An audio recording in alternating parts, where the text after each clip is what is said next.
बिस्मिल्लाहिर्रहमानिर्रहीम। अस्सलाम वालेकुम स्टूडेंट्स, मैं हूं हसन फरीद, आपका फ़िज़िक्स टीचर।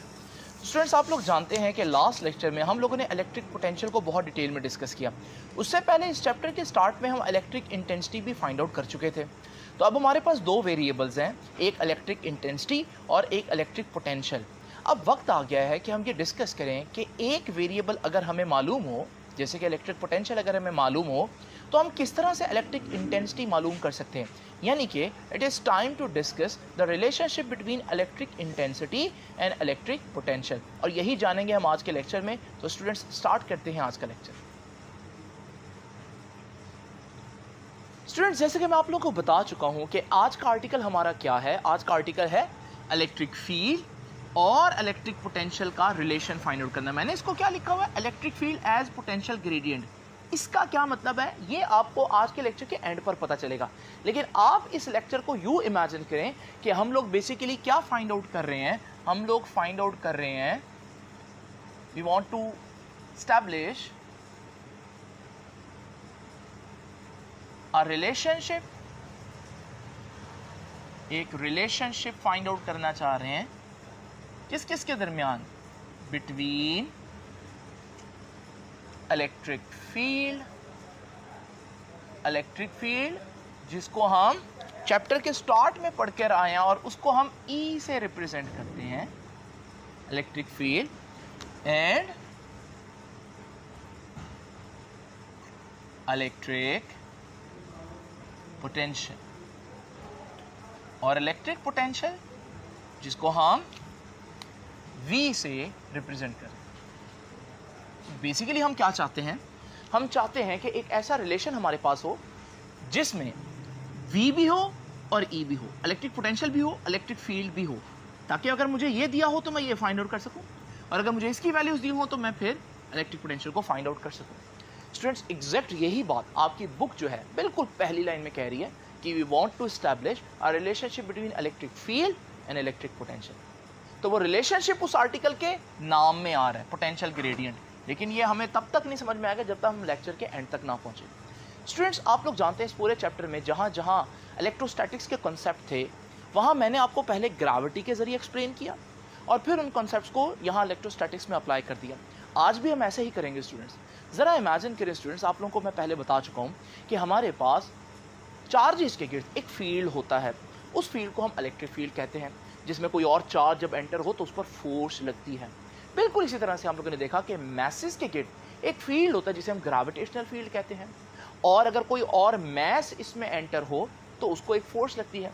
जैसे ज़मीन के गिर्द एक ग्रेविटेशनल फील्ड है, और अगर आप ज़मीन पर मौजूद हो तो ज़मीन फ़ौरन आपको अपने पास खींच लेती है। ये ग्रेविटेशनल फील्ड की वजह से ही है। लेकिन आज का हमारा सवाल क्या है, आज का सवाल ये है कि अगर मेरे पास दो डिफरेंट मैसेज हों और दो डिफरेंट मैसेज होंगे तो दो डिफरेंट फील्ड्स होंगी, तो मैं कैसे पता लगाऊंगा कि किसकी फील्ड स्ट्रॉन्ग है और किसकी फील्ड वीक है। इसको जानने के लिए आइए एक सादा सी एग्जांपल लेते हैं। आप लोग जानते हैं जिस तरह से हमारी अर्थ के गिर्द एक ग्रेविटेशनल फील्ड है, बिल्कुल ऐसे ही मून भी तो एक मैसिव ऑब्जेक्ट है, तो मून के गिर्द भी एक ग्रेविटेशनल फील्ड है। ये फील्ड नज़र नहीं आते इसलिए मैं इन कलर्स में इनको शो करता हूँ, लेकिन याद रखिएगा ये फील्ड्स जिस तरह से ज़मीन के गिर्द मौजूद है ग्रेविटेशनल फील्ड, इसी तरह से चाँद के गिर्द भी ग्रेविटेशनल फील्ड मौजूद है। तो क्वेश्चन क्या है, क्वेश्चन ये है कि किसका फील्ड स्ट्रॉन्ग है, चाँद का या अर्थ का। नाउ स्टूडेंट्स, आप लोग इस बात का जवाब वैसे जानते हैं। आप लोग जानते हैं कि चाँद का फील्ड जो है, ग्रेविटेशनल फील्ड जो है वो वीक है, क्योंकि चाँद का मैस ज़मीन के मुकाबले में कम है। और इस वजह से भी आप लोग जानते हैं कि जब आप ज़मीन के ऊपर किसी शख्स को भागते हुए देखें तो आप तो देखते हैं जब वो भागते हुए ज़मीन से ऊपर उठता है तो ज़मीन उसको फ़ौरन खींच लेती है। यानी कि आपको अंदाज़ा हो रहा है कि ज़मीन की ग्रेविटी बहुत स्ट्रॉन्ग है। लेकिन अगर किसी एस्ट्रोनॉट को आप चाँद के ऊपर भागते हुए देखें तो आप देखेंगे कि जब वो भागता है तो जंप करने के बाद चाँद की सरफेस पर वापस आने में ज़्यादा टाइम लग रहा है ज़मीन के मुकाबले में। यानी कि लग रहा है जैसे चाँद जो है इस एस्ट्रोनॉट को उस पुल से, उस फोर्स से नीचे नहीं खींच रहा जिस फोर्स से इस भागते हुए शख्स को ज़मीन नीचे खींच रही थी। तो ये वो सारी एग्जाम्पल है जिनसे आप ऑलरेडी जानते हैं कि चाँद पर ग्रेविटी स्ट्रॉन्ग नहीं है, ज़मीन पर चाँद के मुकाबले में ग्रेविटी स्ट्रॉन्ग है। लेकिन थोड़ी देर के लिए आप भूल जाएं, ये बात आपको ना पता होगा, तो फिर कैसे आप फाइंड आउट करेंगे। तो स्टूडेंट्स, इसके लिए बड़ी आसान से एग्जांपल लेते हैं। आप चांद और ज़मीन दोनों को साथ साथ इमेजिन कर लें। अब ज़रा एक छोटा सा एक्सपेरिमेंट करते हैं। आप एक जैसा ऑब्जेक्ट एक ही मास का चांद की ग्रेविटेशनल फील्ड में भी और अर्थ की ग्रेविटेशनल फील्ड में भी इमेजिन करें। इस वक्त आप देख रहे हैं दोनों ऑब्जेक्ट जो है वो ज़मीन के ऊपर रेस्ट पर और चांद के ऊपर रेस्ट पर मौजूद हैं, यानी कि इस वक्त इनके पास कोई पोटेंशियल एनर्जी नहीं है। तो मैं कह सकता हूँ इनके पास 0 जूल एनर्जी है। लेकिन स्टूडेंट्स ज़रा इमेजिन करें, अगर मैं इन दोनों ऑब्जेक्ट्स को 1 मीटर हाइट तक लेकर जाऊँ, दोनों ऑब्जेक्ट्स को, तो आइए देखते हैं किस में ज़्यादा एनर्जी स्टोर होगी। तो जब मैं ज़मीन की बात करता हूँ तो 1 मीटर हाइट पर मूव करने के बाद इस पॉइंट पर जब ये ऑब्जेक्ट मौजूद है तो इसके पास सपोज कर लेते हैं 10 जूल एनर्जी है। ये सपोज्ड वैल्यूज़ हैं, इनके लिए आपने फिक्रमंद नहीं होना, सिर्फ कॉन्सेप्ट को फोकस करना है आप लोगों ने। तो मैं कह रहा था कि ज़मीन पर इस पॉइंट पर वो ऑब्जेक्ट जो है वो 10 जूल की एनर्जी रखता है। अच्छा, जब हम दूसरी पिक्चर देखते हैं चांद वाली, तो चांद पे भी मैं उसी ऑब्जेक्ट को उसी हाइट यानी 1 मीटर तक लेकर गया हूँ। लेकिन जब मैंने इसकी एनर्जी देखी तो इसके पास एनर्जी थी, सपोज कर लें 3 जूल्स।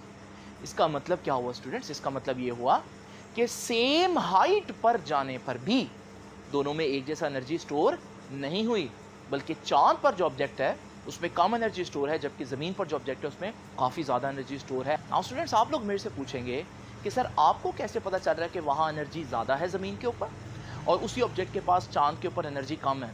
इसके लिए मैं छोटा सा एक्सपेरिमेंट कर सकता हूँ स्टूडेंट्स। अगर आप ज़मीन पर मौजूद ऑब्जेक्ट को छोड़ दें, अलाउ करें कि वो गिरे आपके पाँव के ऊपर, तो आप देखेंगे वो गिरते गिरते इतनी स्पीड पकड़ लेगा कि आपके पाँव को अच्छा खासा हर्ट करेगा। लेकिन इसी ऑब्जेक्ट को जब आप चांद पर देखते हैं, आप उसको अपने पाँव पर अलाउ करें गिरना, तो आप देखेंगे वो इतनी स्पीड नहीं पकड़ेगा और जब वो आपके पाँव को हिट करेगा तो आपको कोई ख़ास पेन नहीं होगी, या पहले के मुकाबले में आप कह सकते हैं कम पेन होगी। इसका मतलब यहाँ से आप अंदाज़ा लगा सकते हैं कि उस हाइट पर 1 मीटर की हाइट पर ज़मीन में मौजूद ऑब्जेक्ट के पास ज़्यादा एनर्जी है और उसी हाइट पर यानी कि 1 मीटर की हाइट पर चांद में मौजूद ऑब्जेक्ट के पास कम एनर्जी है। तो यहाँ से स्टूडेंट्स हम देख सकते हैं कि चांद पर उतना ही डिस्टेंस ट्रैवल पर करने पर एनर्जी इतना चेंज नहीं हो रही। तो आप इसकी वजह क्या इमेजिन करेंगे? तो स्टूडेंट्स इसकी एक ही वजह है और वो ये है कि जब वही ऑब्जेक्ट चांद के ऊपर मौजूद था तो चांद की ग्रेविटेशनल फील्ड काफ़ी वीक थी। तो आप 1 मीटर की हाइट तक भी ऑब्जेक्ट को लेकर गए तो उसमें इतनी एनर्जी स्टोर नहीं हुई, सिर्फ 3 जूल्स। और जब आप उसी ऑब्जेक्ट को ज़मीन पर देखते हैं तो ज़मीन का ग्रेविटेशनल फील्ड बहुत स्ट्रॉन्ग है, और जब ज़मीन का ग्रेविटेशनल फील्ड बहुत स्ट्रॉन्ग होगा तो ज़मीन से जब आप ऑब्जेक्ट को ऊपर लेकर जाएंगे तो 1 मीटर हाइट तक जाते हुए आपकी काफ़ी ज़्यादा वर्क लगेगा, जो एनर्जी बनकर स्टोर हो जाएगा, जिसकी वजह से हम कहते हैं कि उसी पॉइंट पर ज़्यादा एनर्जी यानी कि 10 जूल एनर्जी स्टोर हो गई है। तो स्टूडेंट्स, हम यहाँ से एक रूल देखते हैं, और वो रूल क्या है? वो रूल ये है कि अगर आप किसी जगह पर मौजूद हैं और वहाँ पर आप एक ऑब्जेक्ट को मूव करें तो ज़्यादा एनर्जी का चेंज आए तो वहाँ फील्ड स्ट्रॉन्ग होगा, और अगर आप एक जगह पर मौजूद हैं और वहाँ पर आप ऑब्जेक्ट को मूव करें और कम एनर्जी का चेंज आए तो आप कहेंगे वहाँ फील्ड वीक है। तो यहाँ से हम लोगों ने देखा कि आप कैसे पता लगा सकते हैं कि कहीं पर फील्ड स्ट्रॉन्ग होगा या कहीं पर फील्ड वीक होगा। उसका आसान तरीका है, एनर्जी को देखें। जहाँ एनर्जी तेज़ी से चेंज हुआ, ऑब्जेक्ट को मूव करने पर एनर्जी तेज़ी से चेंज हो तो हम कहेंगे वहाँ फील्ड स्ट्रॉन्ग है, और जहाँ डिस्टेंस के हिसाब से एनर्जी ज़्यादा चेंज ना हो, स्लो चेंज आए, ग्रेजुअल चेंज आए, तो फिर हम कहेंगे कि यहाँ फील्ड वीक है। तो स्टूडेंट्स, इसको ज़रा ध्यान से देख लीजिए। दोबारा ये लाइन बोल देता हूँ कि अगर आप देखना चाहते हैं, ग्रेविटी की बात कर रहा हूँ अभी, सिर्फ ग्रेविटी के अंदर आप देखना चाहते हैं कि कहाँ पर ज़्यादा फील्ड स्ट्रॉन्ग है, तो उसका आसान तरीका क्या है? एक ऑब्जेक्ट को मूव करें, देखें डिस्टेंस के चेंज होने से एनर्जी में कितना चेंज आ रहा है। अगर डिस्टेंस के चेंज होने से एनर्जी में बहुत चेंज आए, जैसे कि ज़मीन पर आया, तो फिर वहाँ फील्ड स्ट्रॉन्ग होगा, और अगर डिस्टेंस के चेंज होने से एनर्जी में चेंज कम आए तो फिर हम कहेंगे कि वहाँ फील्ड वीक है, इतना ज़्यादा स्ट्रॉन्ग फील्ड नहीं है, जैसे कि चांद के केस में देखा। अगर आपको ये एग्जांपल समझ में आ गई है तो फिर स्टूडेंट्स आगे लेक्चर हमारे लिए बहुत आसान है। अब स्टूडेंट्स ज़रा तवज्जो कीजिए, इसी कॉन्सेप्ट को हम अप्लाई करते हैं इलेक्ट्रिक फील्ड्स के अंदर। तो इमेजिन करें कि हमारे पास 2 डिफरेंट किस्म के इलेक्ट्रिक फील्ड हैं। अब 2 डिफरेंट इलेक्ट्रिक फील्ड्स अगर आपके पास मौजूद हों तो कौन सा इलेक्ट्रिक फील्ड स्ट्रॉन्ग और कौन सा इलेक्ट्रिक फील्ड वीक है, यहाँ पर हम क्या तरीकाकार इख्तियार करेंगे, वही जो हमने ग्रेविटी में देखा। तो स्टूडेंट्स ज़रा इस पहले केस को देखें। ये जो फर्स्ट केस है, आपको इसमें दो प्लेट्स नज़र आ रही हैं, एक नेगेटिव प्लेट है, एक पॉजिटिव प्लेट है। और आप लोग ये जानते हैं कि हमारे पास जो नेगेटिव प्लेट है उसका पोटेंशियल हम ज़ीरो लेते हैं। ग्रेविटी में मैं जूल्स की बात कर रहा था, क्योंकि ग्रेविटी में एनर्जी की बात करते हैं, जबकि इलेक्ट्रिक फील्ड्स में आपको मालूम है एनर्जी की बजाय वोल्ट्स की बात करते हैं, पोटेंशियल डिफरेंस की बात करते हैं। तो वो भी एक एनर्जी ही होती है पर यूनिट चार्ज, मैंने आपको ये एक्सप्लेन किया। तो फिलहाल आप ये देखिए कि ये जो हमारे पास नेगेटिव प्लेट है ये 0 वोल्ट पर है। अब ज़रा इमेजिन करें, मैं देखना चाहता हूँ ये फील्ड स्ट्रॉन्ग है या वीक। मैं एक टेस्ट चार्ज लेता हूँ और इस टेस्ट चार्ज को ये डिस्टेंस d तक ऊपर लेकर जाता हूँ। जब मैं ऐसा करूँगा तो जिस डिस्टेंस पर मूव करने पर इसका पोटेंशियल चेंज होगा, जब ये ऊपर पहुँचा तो यहाँ पर इसका पोटेंशियल बन गया 10 वोल्ट्स। यानी कि इतने डिस्टेंस पर मूव करने पर इसमें कितना वोल्टेज का चेंज आया, कितना पोटेंशियल का चेंज आया, 10 वोल्ट्स का। पहले वो 0 पर था और d डिस्टेंस ट्रैवल करने के बाद वो 10 वोल्ट्स पर आया। आइए अब जरा दूसरी डायग्राम में देखते हैं। वहाँ पर भी हमारे पास एक नेगेटिव प्लेट है, ये 0 वोल्ट पर होगी। यहाँ पर भी हम कैसे चेक करेंगे, यहाँ पर भी हम एक पॉजिटिव टेस्ट चार्ज लेते हैं और इस टेस्ट चार्ज को उसी डिस्टेंस d तक ऊपर लेकर जाते हैं। जब मैंने यहाँ पर देखा इसका जो पोटेंशियल चेंज हुआ वो 3 वोल्ट्स हुआ। यानी कि एक जैसी हाइट पर मैंने दोनों डायग्राम्स में मूव किया, लेकिन एक में उतना ही डिस्टेंस ट्रैवल करने पर 10 वोल्ट्स उसने चेंज किए और दूसरी डायग्राम में उसने उतने ही डिस्टेंस में मूव करने पर 3 वोल्ट्स चेंज किए। तो कहाँ वो अपनी एनर्जी या वोल्ट ज़्यादा चेंज कर रहा है? डेफिनेटली पहली वाली डायग्राम में। तो यहाँ से मुझे अंदाज़ा हो जाएगा कि ये फील्ड स्ट्रॉन्ग है। तो इसका मतलब अगर आपने इलेक्ट्रिक फील्ड में देखना हो कि कौन सा इलेक्ट्रिक फील्ड स्ट्रॉन्ग होता है, तो उसके लिए भी वही ग्रेविटी वाला असूल ही अपनाएंगे हम। तो हम कैसे चेक करेंगे? हम देखेंगे अगर किसी जगह पर उतने ही डिस्टेंस में मूव करने पर चार्ज ज़्यादा पोटेंशियल चेंज करे तो हम कहेंगे ये फील्ड स्ट्रॉन्ग था, इस वजह से पोटेंशियल बहुत तेज़ी से चेंज हो रहा है। और अगर किसी जगह पर वही सिनेरियो, उतने ही डिस्टेंस में आप चार्ज को मूव करें लेकिन वो ज़्यादा पोटेंशियल चेंज ना करे, तो हम कहेंगे कि इस जगह पर फील्ड जो है वो वीक था, इस वजह से पोटेंशियल थोड़ा थोड़ा चेंज हुआ। बिल्कुल चांद और ज़मीन वाली एग्जांपल से मिलती जुलती एग्जांपल मैंने दी। तो यहाँ से अभी तक जो मैंने आपको बताया, आप क्या समझें? आप ये समझे हैं कि किसी फील्ड में, ये जो मैं आपके सामने लिख रहा हूँ ये सिर्फ कॉन्सेप्ट वाली बात है, इसको आपने कहीं लिखना नहीं है। तो मैं यहाँ पर आपको बता सकता हूँ strength of electric field, electric field कितना स्ट्रॉन्ग है, strength of electric field depends on how fast potential changes with respect to distance। किसी जगह पर कितना फील्ड स्ट्रॉन्ग होगा कैसे पता चलेगा? इस तरह से पता चलेगा कि डिस्टेंस चेंज होने से आपका जो पोटेंशियल है कितना चेंज हो रहा है। अगर डिस्टेंस चेंज होने से पोटेंशियल बहुत ज़्यादा चेंज हो रहा हो तो फील्ड स्ट्रॉन्ग है, और अगर डिस्टेंस चेंज होने से पोटेंशियल बहुत कम चेंज हो रहा हो तो फिर फील्ड वीक होगा। अच्छा, अगर मैं इसी बात को जो मैंने आपके सामने यहाँ पर वर्ड्स में लिखी है, अगर मैं आपको मैथमेटिकली बताऊं तो मैं इसको यूं नहीं लिखूंगा कि इलेक्ट्रिक फील्ड की स्ट्रेंथ किस बात पर डिपेंड करती है? इस बात पर डिपेंड करती है कि कितना पोटेंशियल चेंज हो रहा है डिस्टेंस के लिहाज से। देखिए अभी मैंने डेरिवेशन की ही नहीं है, अभी तो डेरिवेशन मैंने स्टार्ट करनी है, लेकिन रिजल्ट मेरे पास पहले ही आ चुका है। तो आप लोग देख रहे हैं कि कहीं पर इलेक्ट्रिक फील्ड कितना स्ट्रांग होगा, कैसे पता चलेगा? आप देखें डिस्टेंस के लिहाज से पोटेंशियल कितना चेंज हो रहा है। डिस्टेंस के लिहाज से ज़्यादा पोटेंशियल चेंज हो फील्ड स्ट्रांग होगा, और अगर डिस्टेंस के लिहाज से कम पोटेंशियल चेंज हो तो फील्ड वीक होगा। अब ये बात अगर आपको समझ में आती है तो फिर आपको डेरिवेशन में कोई किसी किस्म का प्रॉब्लम नहीं होगा। आइए स्टूडेंट्स, सबसे पहले तो मैं आपको बताऊं ये आर्टिकल कैसे लिखना है।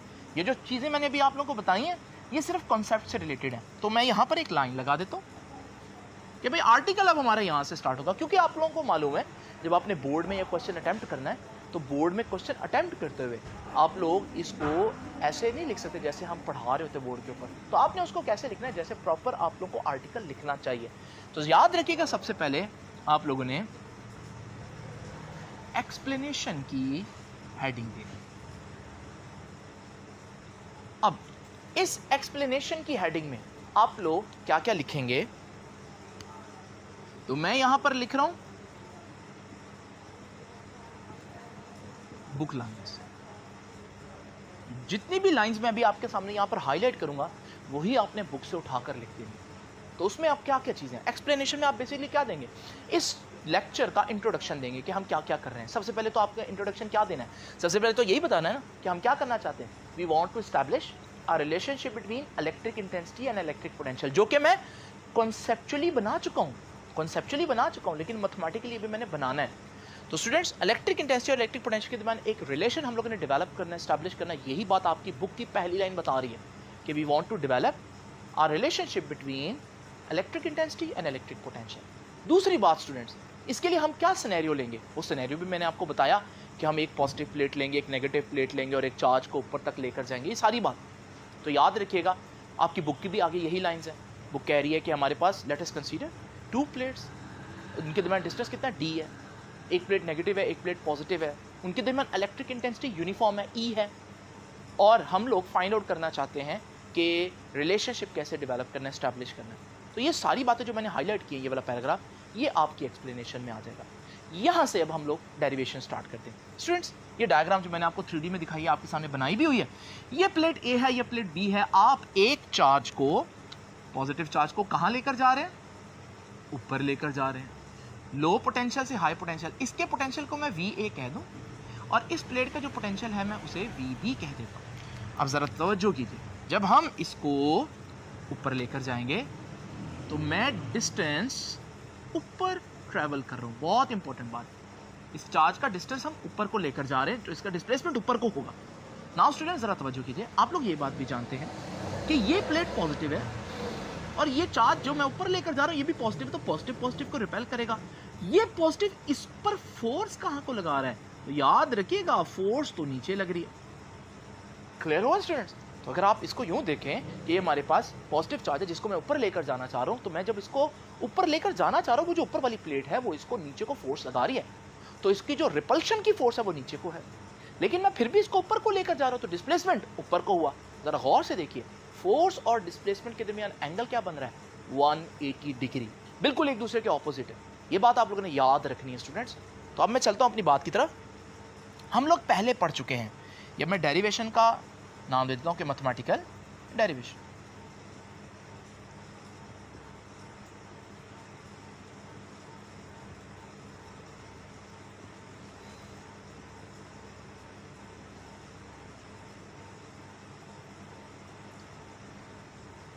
नाउ स्टूडेंट्स, तवज्जो कीजिए, सबसे पहले तो मैं पिछले लेक्चर्स में आपको बता चुका हूं कि पोटेंशियल डिफरेंस क्या होता है। पोटेंशियल डिफरेंस होता है work done per unit charge. इसका कॉन्सेप्ट मैं मजीद यहाँ पर नहीं दूंगा। अगर आप लोग पोटेंशियल डिफरेंस की डेफिनेशन जानना चाहते हैं तो पिछला लेक्चर लास्ट में देखिएगा। स्टूडेंट्स, ये फार्मूला हम लोगों ने पढ़ा था। आइए देखिए, हम इस चार्ज को कहाँ लेकर जा रहे हैं, इस प्लेट से इस प्लेट पर, तो प्लेट A से प्लेट B की तरफ। तो हम कह सकते हैं वर्क हमें कहाँ से कहाँ तक करना पड़ेगा, पॉइंट A से पॉइंट B तक। लेकिन हम लोग ये जानते हैं वर्क का फार्मूला पहले से ही। वर्क क्या होता है स्टूडेंट्स, याद रखिएगा, वर्क होता है F डॉट D। तो मैंने वर्क की जगह F डॉट D लिख दिया, Q naught as it is, इसको मैंने नहीं छेड़ा। और फिर आप लोग ये भी जानते हैं F डॉट D किसके बराबर रहता है स्टूडेंट्स, F डॉट D तो होता है F D cos थीटा, और नीचे Q naught as it is. Students, ये थीटा मैं आपको पहले ही बता चुका हूं। अभी मैंने आप लोगों को बताया कि जो चार्ज है उसको ऊपर वाली प्लेट से नीचे को फोर्स लग रही है, क्योंकि रिपल्शन की फोर्स है, पॉजिटिव पॉजिटिव रिपेल करते हैं। लेकिन हम चार्ज को फिर भी ऊपर लेकर जा रहे हैं, तो ऊपर जब लेकर जाएंगे तो डिस्टेंस d ट्रैवल कर रहे हैं ऊपर को, तो डिस्प्लेसमेंट ऊपर को हुआ, फोर्स नीचे को हुई। क्या एंगल बना इनके दरमियान, 180 डिग्री। तो याद रखिएगा, यहाँ पर मैं कॉज के साथ जो एंगल है वो 180 पुट करूंगा। तो ये मैं यहाँ पर लिख देता हूँ ऊपर। स्टूडेंट्स, यहाँ पर हम कर लेते हैं मजीद। तो डेल V किसके बराबर आया, एफ डी कॉज 180। और स्टूडेंट्स, कॉज 180 कितना होता है, -1। तो ये हमारे पास आ जाएगा delta V is equal to minus इसकी वजह से, और बाकी F D as it is. और Q नॉट लिखना भूल गया, ये Q नॉट यहाँ पर लिख दिया। तो डिवाइडेड बाय क्यू नॉट। अब स्टूडेंट्स हम लोग ये भी पहले पढ़ के आए हैं कि ये जो F है इसका E के साथ एक रिलेशन था, electric intensity E is equal to F over Q। तो यहाँ से F किसके बराबर आएगा, E इंटू Q। तो इस F की जगह ये EQ लिख देता हूँ। ये फॉर्मूला हम लोग ने दूसरे तीसरे आर्टिकल में पढ़ा था चैप्टर के स्टार्ट। डेल्टा V किसके बराबर आया, माइनस F की जगह EQ, 60D 7 Q नॉट। ना स्टूडेंट्स Q नॉट तो Q नॉट से कैंसिल हो गया, तो डेल्टा V किसके बराबर आया, डेल्टा V बराबर आया माइनस ED। आप E को एक तरफ रखें, E किसके बराबर आया, माइनस भी उधर चला जाएगा, डेल्टा V ऑलरेडी उधर ही है, D मल्टीप्लाई हो रहा है उधर जाकर डिवाइड हो जाएगा। स्टूडेंट्स कुछ याद आया आप लोगों को, क्या ये चीज आप लोगों ने पहले देखी है, बिल्कुल देखी है। ये देखिए सिर्फ नेगेटिव साइन का फर्क है जो कि मैंने जानबूझकर यहां नहीं डाला था, बाकी आपका कॉन्सेप्ट इसका मतलब वही है। तो मैथमेटिकल डेरिवेशन के बाद जब ये इक्वेशन आपके पास आ जाए तो आपने वो सारी एग्जांपल्स याद रखनी जो मैंने आज ग्रेविटी की और इलेक्ट्रिक फील्ड की दी है। तो किसी जगह पर इलेक्ट्रिक फील्ड कैसे निकाल सकते हैं, अब आप देखेंगे डिस्टेंस के हिसाब से वहां पोटेंशियल में कितना चेंज आ रहा है। अगर डिस्टेंस के लिहाज से पोटेंशियल में ज्यादा चेंज आए तो फील्ड स्ट्रॉन्ग, और अगर डिस्टेंस के लिहाज से पोटेंशियल में कम चेंज आए तो फील्ड वीक होगा। तो आपको समझ में आया कि ये जो डेरिवेशन है इसको इवन हम कॉन्सेप्चुअली भी देख सकते हैं, पहले ही मैंने आप लोगों को बता दिया। नाउ स्टूडेंट्स जरा तवज्जो कीजिए, अभी हम डिस्कस करेंगे कि ये नेगेटिव साइन का क्या मतलब है। आइए चलते हैं नेक्स्ट बोर्ड। स्टूडेंट्स सबसे पहले जो लास्ट इक्वेशन मैंने लिखी है उसको एक दफ़ा फिर से लिख दूं ताकि वहीं से लेक्चर रिज्यूम करते हैं। तो स्टूडेंट्स वो इक्वेशन थी E is equal to minus delta V over T, ठीक है। फिर से देख लीजिए, ये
ये इक्वेशन क्या बता रही है, ये इक्वेशन बता रही है कि इलेक्ट्रिक इंटेंसिटी कैसे पता लगाएंगे। देखें डिस्टेंस के हिसाब से पोटेंशियल कितना चेंज हो रहा है।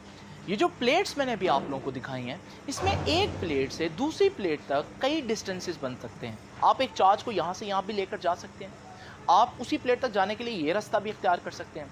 इस तरह से तो सबके आंसर डिफरेंट आना शुरू हो जाएंगे। इस वजह से हमें ये फिक्स करना पड़ेगा कि जब भी आपने चार्ज को मूव करना है एक प्लेट से दूसरी प्लेट तक तो आपने शॉर्टेस्ट डिस्टेंस के जरिए ट्रैवल करना है, यानी कि ये डिस्टेंस आपने ट्रैवल करना है। इस डिस्टेंस को फिर हम डेल्टा आर कह देते हैं क्योंकि ये स्पेशल डिस्टेंस है, दोनों प्लेट्स के दरमियान मिनिमम डिस्टेंस है। तो स्टूडेंट्स याद रखिएगा, हम यहाँ पर अगर दोनों प्लेट्स के दरमियान मिनिमम डिस्टेंस लें तो फिर ये बन जाएगा E is equal to minus delta V divided by delta R। और डेल्टा आर आपको मालूम है ये मिनिमम डिस्टेंस है, स्मॉलेस्ट डिस्टेंस बिटवीन प्लेट्स। अब आप लोगों ने पहले तो डिस्टेंस लिया होता सिर्फ, लेकिन अब आपने स्मॉलेस्ट डिस्टेंस कर दिया। जब आप डिस्टेंस नीचे है, जब आप उसको बहुत थोड़ा कर देंगे तो आपके पास ये टोटल आंसर बहुत ज्यादा आ जाएगा। आइए इस क्वांटिटी को जरा ध्यान से देखते हैं। ये delta V over delta R क्या है? The quantity delta V over delta R gives, क्या क्या दे रही है ये? Change of potential with respect to distance.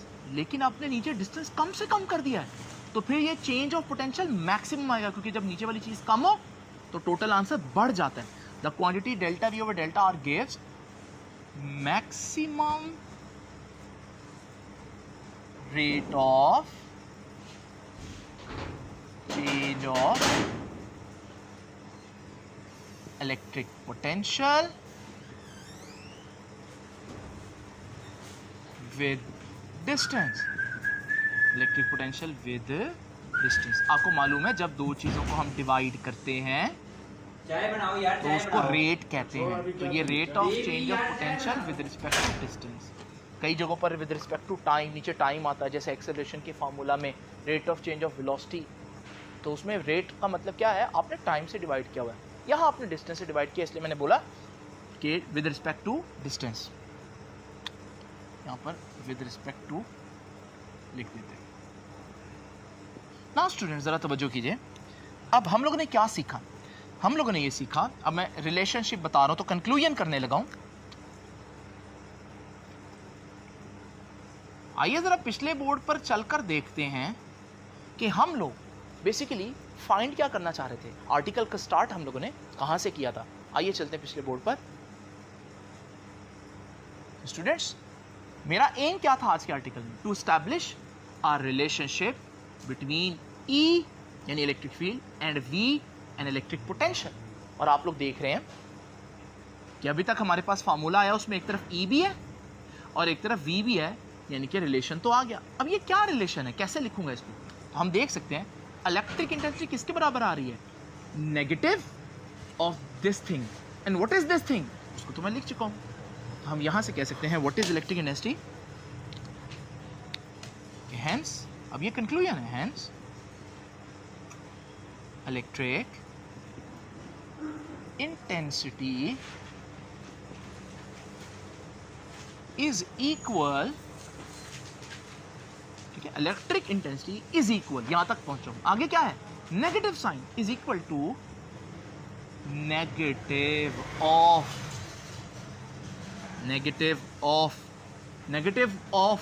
this thing. And what is this thing? This thing is maximum rate of change of electric potential with respect to distance.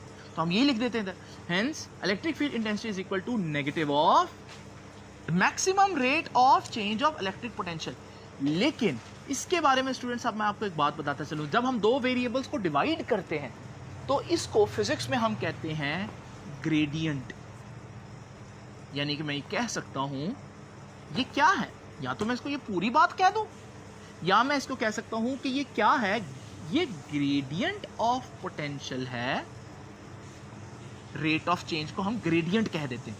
Rate of change की जगह हम gradient कह सकते हैं। तो gradient of electric potential है with respect to distance. बहुत important बात है, इस पे स्टार लगा रहा हूं, इसको याद रखिएगा। तो जब दो चीजों को हम डिवाइड करते हैं तो हम उसको ग्रेडियंट कह सकते हैं। इसी तरह से एक्सेलरेशन का फॉर्मूला पढ़ा था आपने, delta V over delta T. एक डेफिनेशन क्या है एक्सेलरेशन की, जो आप लोग जानते हैं? Rate of change of velocity. ठीक है, ये time rate of change of velocity. लेकिन इसकी एक डेफिनेशन क्या है? Acceleration is gradient of velocity with respect to time.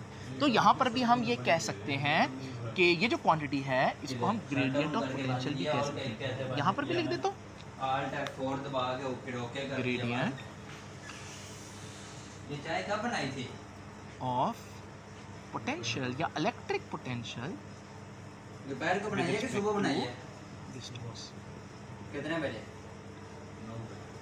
Students, यहाँ पर मैं फिर क्या लिखूंगा कि electric intensity is equal to hello, कल की negative of this value. And what is this? It is gradient of potential. तो नेगेटिव ऑफ ग्रेडियंट ऑफ सही है यार, चाय पोटेंशियल सही है।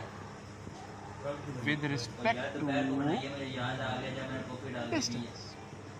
स्टूडेंट्स, ये हमारे पास रिलेशन आ गया इसका।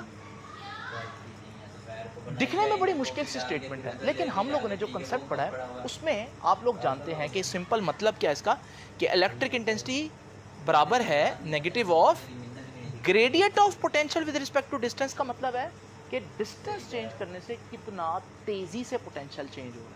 तो हम लोगों ने इसको बहुत डिटेल में देखा।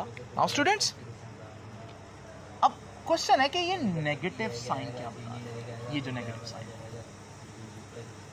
आइए इसको भी देख लेते हैं। इसका आसान सा मतलब है, याद रखिएगा नेगेटिव साइन क्या बता रहा है। नेगेटिव साइन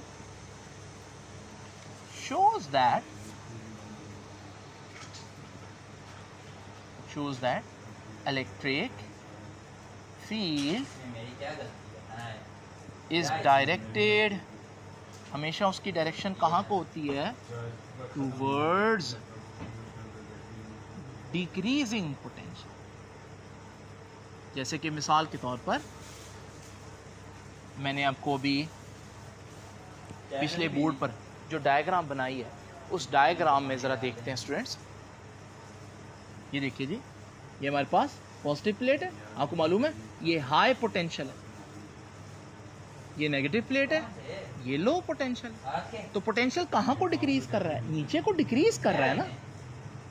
तो ज़रा गौर से देखें, मैंने इलेक्ट्रिक फील्ड के जो ब्लू वेक्टर्स हैं ये भी कहाँ को बनाए, नीचे को। तो इलेक्ट्रिक फील्ड नीचे को क्यों है, क्योंकि नीचे को पोटेंशियल डिक्रीज कर रहा है।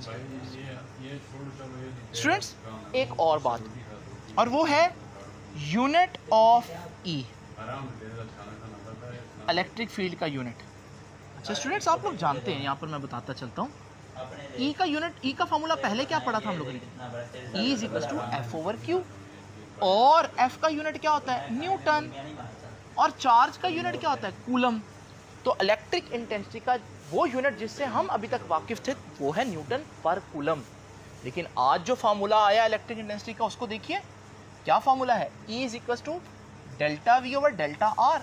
अब डेल्टा वी का यूनिट क्या है स्टूडेंट्स, डेल्टा वी का वो तो वोल्ट है, नीचे क्या आ रहा है, डिस्टेंस, डिस्टेंस का यूनिट क्या होता है, वोल्ट पर मीटर। आप इसको यूं भी लिख सकते हैं, P ओवर M, यानी वोल्ट पर मीटर। स्टूडेंट्स, आप लोगों ने देखा कि इलेक्ट्रिक फील्ड का एक यूनिट नहीं है, बल्कि पिछले फार्मूला के हिसाब से इसका यूनिट न्यूटन पर कूलम है, लेकिन इस फार्मूला के लिहाज से इसका यूनिट वोल्ट पर मीटर है।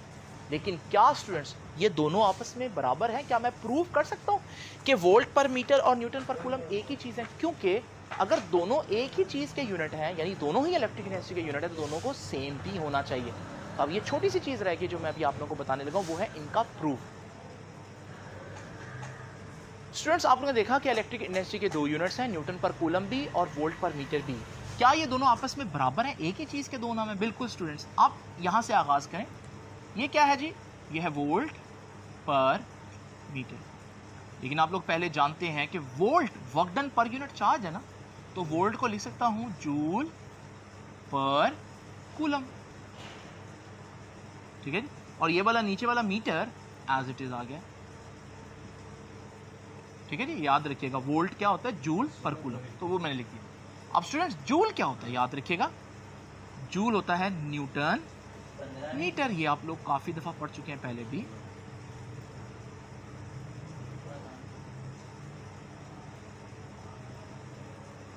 यहां से तो मीटर मीटर से कैंसिल हो गया, तो हमारे पास वोल्ट पर मीटर, यहां से आगाज किया था, वो किसके बराबर आया एंड पर, वो बराबर आया, ऊपर रह गया न्यूटन और नीचे रहेगा कूलम। तो यही नहीं साबित करना था हम लोगों ने कि वोल्ट पर मीटर और न्यूटन पर कूलम एक्चुअली में एक ही चीज़ है। तो स्टूडेंट्स, आज के आर्टिकल में हम लोगों ने जो चीज़ें देखी वो ये थी कि इलेक्ट्रिक इंटेंसिटी और इलेक्ट्रिक पोटेंशियल के दरमियान रिलेशन किस तरह से फाइंड आउट करना है। और हम लोगों ने देखा कि जहाँ पर इलेक्ट्रिक पोटेंशियल डिस्टेंस के हिसाब से ज़्यादा तेज़ी से चेंज हो वहाँ फील्ड स्ट्रांग होता है, और जहाँ कम चेंज होगा डिस्टेंस के लिहाज से वहाँ फील्ड वीक होगा। तो स्टूडेंट्स, ये था हमारा आज का लेक्चर। आई होप कि आपको थोड़ी सी अंडरस्टैंडिंग हुई होगी electric field as a potential gradient की। आपसे इंशाल्लाह मुलाकात होगी नेक्स्ट लेक्चर में। तब तक के लिए अल्लाह हाफ़िज़।